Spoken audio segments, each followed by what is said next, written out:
నమస్కారం. AP number 1 news కి స్వాగతం. ఈనాటి వార్తలు.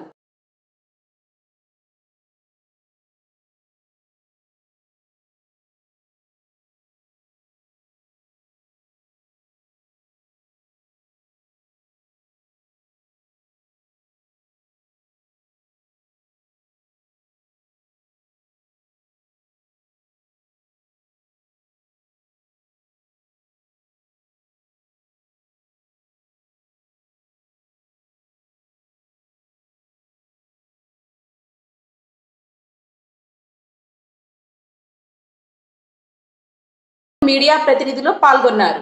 26వ తేదీ పుల్లల చెరువు మండలంలో మనకు ఒక అన్ఐడెంటిఫైడ్ డెడ్ బాడీ హత్యగా వింపబడి పొలాల్లో ఒక లోన్లీ ప్లేస్లో పడి ఉండడం జరిగింది. ఇమ్మీడియట్గా దాని మీద హత్య కేసుగా లోకల్ విఆర్ఓతో కేసు తీసుకొని నమోదు చేసుకొని ఫస్ట్ ఐడెంటిటీకి ట్రై చేశాము. ముఖ్యంగా దీంట్లో సిఐ గారు, ఈ యొక్క సర్కిల్ ఎస్ఐస్ ముగ్గురు కూడా తీవ్రంగా, అంటే దోర్నాల కానీ పుల్లల చెరువు అండ్ వైపాలెము, వీళ్ళు ఆ యొక్క కేసులో ఐడెంటిటీ కోసము ట్రై చేస్తే మనకు అతని మృతుని చొక్కా మీద ఒక టైలర్ మార్క్ ఉంది. అతను వినుకొండలో చొక్కా కుట్టించిన గుర్తు ఉందన్నమాట. టైలర్ చొక్కా మీద పిఎంకు తీసినప్పుడు ఆ చొక్కాను ఆరబెట్టి చూస్తే, సో దాన్ని బట్టి ఇతను ఖచ్చితంగా వినుకొండ సరౌండింగ్ ప్రాంతం వాడు అయి ఉంటాడని చెప్పి అక్కడ కాన్సన్ట్రేట్ చేసి లాస్ట్కు అతని ఐడెంటిటీ మనము ఎస్టాబ్లిష్ చేయడం జరిగింది. ఇతను డిసీజ్డ్ వచ్చేసి ఈ యొక్క తిరుమల శ్రీను అని. ఇతను ఈ నైట్లు అమ్ముకొని ఇటు, అంటే ఈ 2 జిల్లాలకు బార్డర్లో వినుకొండ నుంచి ఇటు మన పుల్లల చెరువు ఈ ఏరియాలో తిరుగుతుంటాడు.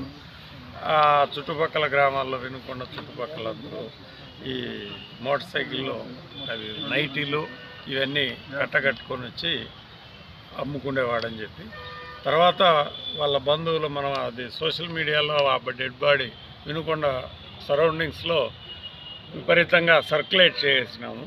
దానివల్ల ఇమ్మీడియట్గా వాళ్ళు చూసుకొని ఇది మావాడు ఉన్నట్టున్నాడు, పోయి రాలేదని చెప్పి వాళ్ళ పిల్లలు మనల్ని అప్రోచ్ కావడం జరిగింది. దాని మీద మనకు అతని అలవాట్లు, అతన్ని ఎందుకు హత్యగా ఉండొచ్చు అనే దానికి చిన్న లీడ్ దొరికింది. సో ఇతనికి అంకమ్మ అనే ఒక మహిళతో అక్రమ సంబంధం ఉంది. ఆ మహిళకు అదేవిధంగా ఇంకొక పారమర్ కూడా ఉన్నాడు, నాగార్జున అని చెప్పి.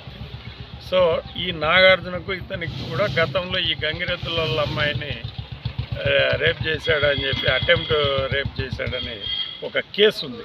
ఆ కేసులో ఇతను అమ్మాయి తరఫున ఆ నాగార్జున మీద కేసు పెట్టి చనిపోయినాక పోతూ అతని మెడలో ఉండే ఈ బంగారు చైను మరియు అతని దగ్గర ఉండే సెల్ ఫోను 2 కూడా తీసుకొని పోవడం జరిగింది.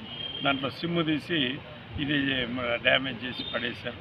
అదేవిధంగా సెల్ ఫోన్ కూడా దారిలో వాటర్లో, అప్పుడు మీకు అందరికీ తెలుసు రెయిన్స్ అన్నీ దండిగా కెనాళ్ళు వాగులు అన్నీ పారుతున్నాయి కాబట్టి ఇక్కడ వాగులో వేసామన్నారు. అక్కడ కూడా మనం సెర్చ్ చేయించాము. వాటర్ ఎక్కువ ఉండడం అది దొరకలేదు. చైను వాళ్ళ తండ్రికి, ఆ అబ్బాయి నాగార్జున, ముద్దాయి నాగార్జున వాళ్ళ తండ్రికి ఏం జరిగింది చెప్పిస్తే అతను వాళ్ళ బంధువు, దూర బంధువు హనుమంత్ అనే వ్యక్తి కాడ దీన్ని నువ్వు పెట్టుకొని పోలీసు వాళ్ళు వస్తారేమో, కుక్కలు వాసన పడతాయేమో భయపడి ఆ హనుమంతు అనే అతనికి ఇచ్చారు. సో అతను ఓన్లీ రిసీవరే. ఈ హత్య చేసినది కానీ ఇది ముందు పాత్ర తెలియదు. అతనికి ఊరికే బంగారు చైన్ అతని దగ్గర పెట్టారన్నమాట. సో ఇది ఎంటైర్ ఎపిసోడ్.